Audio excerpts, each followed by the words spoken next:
Hello friend, welcome back to exam Drishti education.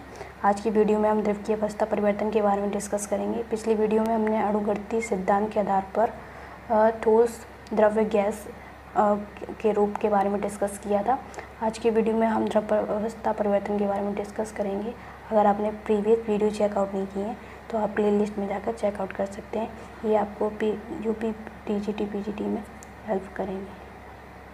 द्रव की अवस्था परिवर्तन। जब किसी ठोस के क्रिस्टलों को गर्म किया जाता है तो प्रारंभ में ठोस फैलता है, क्योंकि कणों की गतिज ऊर्जा में वृद्धि होती है तथा अणु तेजी से कंपन करने लगते हैं तथा अधिक स्थान ग्रहण कर लेते हैं। अंततः अणु इतना अधिक कंपन करते हैं कि वे अपना निश्चित स्थान छोड़ देते हैं तथा ठोस पिघलकर द्रव बन जाता है। यह द्रव पात्र में डाला जा सकता है। यह पात्र की आकृति प्राप्त कर लेता है। अब द्रव के कण गति के स्वतंत्र हैं और कणों द्वारा ग्रहण की गई ऊष्मीय ऊर्जा इतनी गतिज ऊर्जा को बढ़ा देती है। इसी प्रकार द्रवों को गर्म करने पर वे वाष्प में बदल जाते हैं। इस प्रक्रिया में अणुओं की गतिज ऊर्जा बहुत अधिक बढ़ जाती है। अणुओं के दूरी लगभग 100-1000 गुना अधिक हो जाएगी। इससे स्पष्ट है कि ताप के प्रभाव में द्रव अपनी अवस्था परिवर्तन कर लेता है। इसी प्रकार दाब परिवर्तन पर भी द्रव की अवस्था परिवर्तित होती रहती है। अगर ठोस को जब ताप हीट किया जाता है तो वह धीमे धीमे द्रव अवस्था में बदलता चला जाता है। और इस प्रक्रिया में अणुओं की गतिज ऊर्जा इतनी अधिक हो जाती है, जैसे जैसे ताप बढ़ता है अणुओं के बीच में जो गति होती है बहुत तेज़ी से बढ़ती है और उनके बीच में दूरी लगभग 1000 गुना अधिक हो जाती है। इससे इस प्रोसेस के द्वारा ठोस जो है द्रव्य में परिवर्तित हो जाता है। अगली हेडिंग है हमारी द्रव की अवस्था पर ताप परिवर्तन का प्रभाव। जब ताप का प्रभाव क्या होता है इसके बारे में क्या है। ठोस को गर्म करने पर उसके अणुओं का अपनी स्थिर स्थिति के इधर उधर कंपन बढ़ने लगता है। जब ठोस को गर्म किया जाता है तो उसके अणुओं का जो स्थिर होते हैं वो अणु वो एक बहुत तेज़ी से कंपन करने लगते हैं और एक विशेष ताप पर पहुंचकर अणु इतने गतिशील हो जाते हैं कि वे अपना आपसी संसंजक बल को हेसे फोर्स इन्हें स्थिर स्थिति में नहीं रख पाता। मतलब वो ताप का इतना अधिक प्रभाव पड़ता है कि इतना अधिक कंपन होने लगता है अणुओं के बीच में कि वे विशेष ताप पर पहुंचकर अणु इतने गतिशील हो जाते हैं कि जो उनके बीच में कोहेसिव फोर्स होता है वो डिस्ट्रॉय हो जाने लगता है या धीमे धीमे कम होने लगता है। इसके फलस्वरूप अणु अलग अलग होकर स्वतंत्र घूमने लगते हैं तथा ठोस द्रव का रूप धारण कर लेते हैं।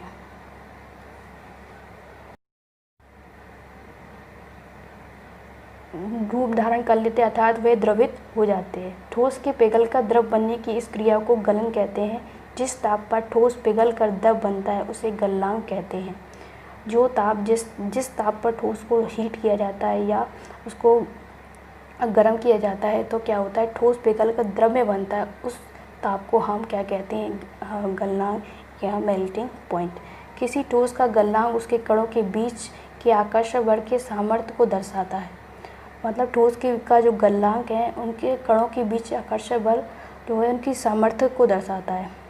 उदाहरण जैसे बर्फ़ का गलनांक 0 डिग्री सेंटीग्रेड होता है। जब हम बर्फ़ के कुछ टुकड़ों को एक बीकर में लेकर उसे धीमी आंच पर गर्म करते हैं तब बर्फ़ पिघलने लगती है। बीकर को लगातार गर्म करने पर कुछ समय पश्चात संपूर्ण बर्फ़ पिघल जाती है। मतलब बर्फ़ का जो गलनांक होता है 0 डिग्री सेंटीग्रेड होता है। जब बर्फ़ के टुकड़ों को लेकर बीकर में डालते हैं तो और उनको धीमी आंच पर गर्म करते हैं तो क्या होता है, बर्फ़ धीमे धीमे पिघलने लगती है और कुछ समय पश्चात वो संपूर्ण बर्फ़ पिघलकर द्रव में कन्वर्ट हो जाती है। गलने के प्रयोग की प्रक्रिया के दौरान गलनांक पर पहुंचने के बाद जब संपूर्ण बर्फ़ पिघल नहीं जाती, तापमान नहीं बदलता, कणों के पारस्परिक आकर्षण बल को नियंत्रित करके द्रव की अवस्था में इस प्रकार ऊष्मा का उपयोग होता है। चूँकि तापमान में किसी बिना प्रकार की वृद्धि दर्शाए इस ऊष्मीय ऊर्जा को बर्फ अवशोषित कर लेती है। इस स्थिति में यह माना जाता है कि यह ऊर्जा बीकर में ली गई सामग्री में छुपी रहती है, जिसे गुप्त ऊष्मा कहते हैं। यह गुप्त ऊष्मा से अभिप्राय है छुपी हुई से। वायुमंडलीय दाब पर 1 किलो ठोस को उसके गलनांक पर द्रव में बदलने के लिए जितनी ऊष्मीय ऊर्जा की आवश्यकता होती है उसे गलन की गुप्त ऊष्मा कहते हैं। अर्थात 0 डिग्री सेंटीग्रेड पर जल के कणों की ऊर्जा उसी ताप पर बर्फ के कणों की ऊर्जा से अधिक होती है। अगला क्वेश्चन है, अगला स्टेप है, जब हम जल में ऊष्मीय ऊर्जा देते हैं तो कण अधिक तेजी से गति करते हैं।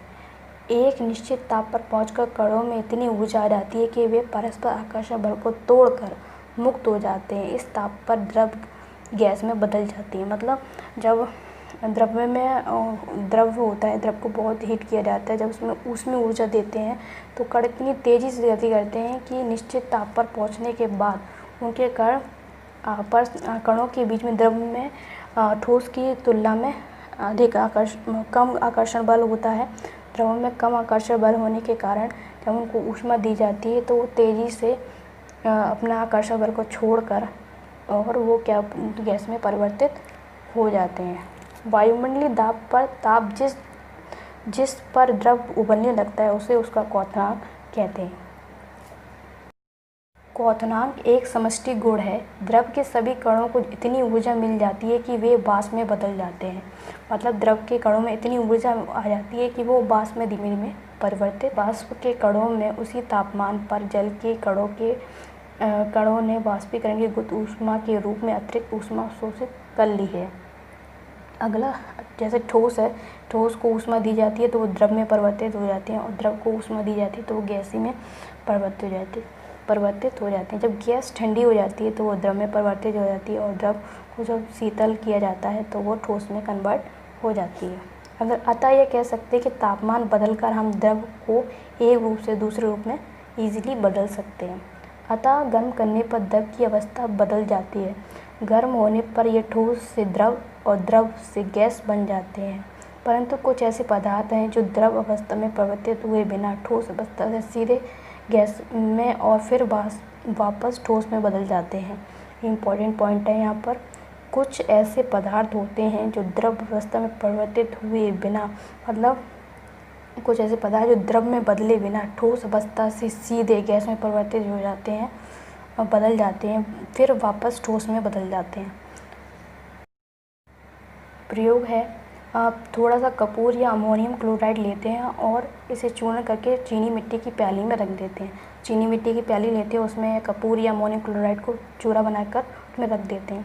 कीप से उल्टा करके इस प्याली के ऊपर रख देते हैं। इस कीप को एक सिरे पर रुई का टुकड़ा लगाते हैं। जैसे फिगर में दिखाया गया है कि ऊपर की साइड जो है रुई का टुकड़ा लगा हुआ है और ये उल्टी कीप रखी हुई है और चीनी मिट्टी की प्याली में हमने कपूर या अमोनियम क्लोराइड रख सकते हैं। इस कीप को एक सिरे पर रुई का टुकड़ा रख देते हैं। अब धीरे धीरे इसे गर्म करते हैं। इस प्रयोग में हम देखते हैं कि इम्पोर्टेंट पॉइंट है, ये स्टार बना हुआ है। ठोस कपूर या अमोनियम क्लोराइड बिना द्रव में बदले सीधे वाष्प में परिवर्तित होकर रुई पर जम जाता है। ठोस के रूप में, मतलब रुई पे जाकर वो एक ठोस के रूप में जम जाता है। इस घटना को हम ऊर्ध्वपातन या सब्लिमेशन कहते हैं। द्रव अवस्था में परिवर्तित हुए बिना ठोस अवस्था में सीधे गैस और वापस ठोस में बदलने की प्रक्रिया को हम ऊर्ध्वपातन कहते हैं। तापमान कम करने का भी द्रव की अवस्था पर प्रभाव पड़ता है। अगर हम तापमान कम करेंगे तो द्रव की अवस्था में भी धीमे धीमे परिवर्तन होना शुरू हो जाएगा। द्रव को ठंडा करने पर उसके अणुओं का वेग कम होने लगता है। एक निश्चित ताप पर इस वेग में इतनी कमी आ जाती है कि अंतराणविक आकर्षण बल गति को नियंत्रित कर लेता है और अणुओं की स्थितियाँ निश्चित होने लगती हैं। फलस्वरूप अणु अत्यधिक समीप आ जाते हैं तथा आणविक अवकाश कम हो जाता है, जिनके बीच में जो भी स्पेस होता है वो धीमे धीमे कम होने लगता है और ये धीमे धीमे जमने लगते हैं। द्रव्य ठोस अवस्था में परिवर्तित होने लगता है। ये एक इम्पॉर्टेंट पॉइंट है। किसी द्रव का हिमांक वह ताप है जिस पर वह द्रव ठोस अवस्था में परिवर्तित होता है। ठीक है, ये इम्पॉर्टेंट पॉइंट था। विभिन्न अवस्थाओं में अंतर होता है। किसी सिलेंडर में भरी गैस पर ताप लगाने पर तथा संपीड़न करने पर क्या होगा। ये क्वेश्चन है हमारा। अगर हम किसी सिलेंडर पर गैस पर भरी गैस पर दाब लगाएंगे या संपीड़न करेंगे, या संपीड़न मतलब कंडेंसेशन करेंगे, तो क्या होगा इसके कणों के बीच की दूरी कम हो जाएगी। मतलब जो गैस के कण होंगे उनके बीच की दूरी कम हो जाएगी। इसका अर्थ है कि दाब बढ़ाने या घटाने से द्रव की अवस्था में परिवर्तन हो जाता है। दाब का भी द्रव की अवस्थाओं पर बहुत ज़्यादा ही प्रभाव पड़ता है। जैसे ये चित्र में दिखाया गया है, एक सिलेंडर है, उसमें गैस भरी हुई है, ऊपर है पिस्टन। अगर जब पिस्टन को दबाते हैं से दाब लगाते हैं गैस पर, तो गैस के जो कण हैं उनके बीच की दूरी जो है कम होती जाती है और लास्ट में जाकर गैस जो है कंप्रेस हो जाती है। जो किचन में यूज़ होने वाले सिलेंडर भी इसी प्रोसेस के द्वारा भरे जाते हैं। अब हमारी हेडिंग है द्रव की अवस्था पर दाब परिवर्तन का प्रभाव, effect of change in the pressure on the state of matter. हम जानते हैं कि द्रव के घटक कणों के बीच की दूरी में अंतर होने के कारण द्रवों की दाब के बढ़ाने और तापमान घटाने से गैस द्रव में बदल जाती है। मतलब अगर दाब बढ़ा भी दें तो और या तापमान बढ़ाएं तो क्या होता है, गैस जो है द्रव में परिवर्तित हो जाती है। ये एक इम्पॉर्टेंट पॉइंट है। गैस पर दाब लगाने एवं उसका ताप कम करने पर उसके अणु पास आ जाते हैं तथा उनकी गति मंद हो जाती है। मंद गति हो जाती है तो क्या होता है, दाब लगाकर गैस को ठंडा करने पर द्रव में बदल जाती है। गैस के द्रव बदलने की प्रक्रिया को हम द्रवण या संघनन या कंडेंसेशन कहते हैं। ठीक है, इम्पॉर्टेंट पॉइंट है, ये आपसे पूछा जा सकता है। ठीक है, एक और इम्पॉर्टेंट पॉइंट है, ये नोट्स है। ठोस कार्बन डाइऑक्साइड को उच्च दाब पर संग्रहित किया जाता है। यह वायुमंडलीय दाब को एक वायुमंडलीय होता है, मतलब वायुमंडल में जो भी दाब होता है उसको हम एक वायुमंडलीय से नापते हैं। तो ठोस कार्बन डाइऑक्साइड द्रव अवस्था में आए बिना सीधे गैस में परिवर्तित हो जाती है। यही कारण है कि ठोस कार्बन डाइऑक्साइड को शुष्क बर्फ कहते हैं। शुष्क बर्फ किसे कहते हैं? ठोस कार्बन डाइऑक्साइड को हम शुष्क बर्फ कहते हैं। ये क्वेश्चन आ सकता है आपका। अगला है, किस प्रकार हम कह सकते हैं कि द्रव की अवस्था ठोस, द्रव और गैस दाब और तापमान के द्वारा निर्धारित होती है। ठोस है, ठोस को गलता है तो वो द्रव में बदल जाता है और जब उसको फिर वाष्पीकरण के द्वारा वो गैस में बदल जाता है। जब गैस संघनित होती है तो वो द्रव में बदल जाती है। ऐसे द्रव जब संघनित होता है तो वो जब द्रव को हिमांक किया जाता है तो वो ठोस में परिवर्तित हो जाता है। ये तीनों अवस्थाओं में पदार्थ का अंतरा रूपांतरण होता है। अगला है पॉइंट इम्पोर्टेंट, वायुमंडल दाब, एटमॉस्फेयर गैसीय दाब के मापन का मात्रक। वायुमंडल गैसीय दाब के मापन का मात्रक है।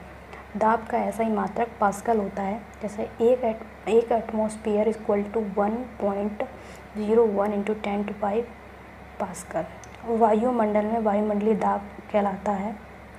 जो वायुमंडल होता है वो वायुमंडलीय दाब कहलाता है। समुद्र की सतह पर वायुमंडलीय दाब एक वायुमंडल होता है और इसे समान दाब या नॉर्मल दाब कहते हैं। द्रव की अवस्था बदलने के लिए सदैव ऊष्मा देना या दाब लगाना आवश्यक नहीं होता है। उदाहरण जैसे बिना क्वथनांक पर पहुँचे द्रव वाष्प में बदल जाता है। इत्र, पेट्रोल या स्प्रिट आदि को खुला छोड़ देने पर वो धीरे धीरे वाष्प में परिवर्तित हो जाते हैं। हम जानते हैं द्रव के कण सदैव गतिशील होते हैं और कभी रुकते नहीं हैं। एक निश्चित तापमान पर गैस, द्रव या ठोस के कणों में भिन्न मात्रा में गतिज ऊर्जा होती है। द्रव में उसके अणु विभिन्न वेगों से गतिमान रहते हुए आपस में टकराते रहते हैं। द्रव में जो अणु होते हैं वो एकदम मूवमेंट करते रहते हैं, आपस में टकराते रहते हैं। अतः सभी अणुओं की गतिज ऊर्जा एक सी नहीं होती।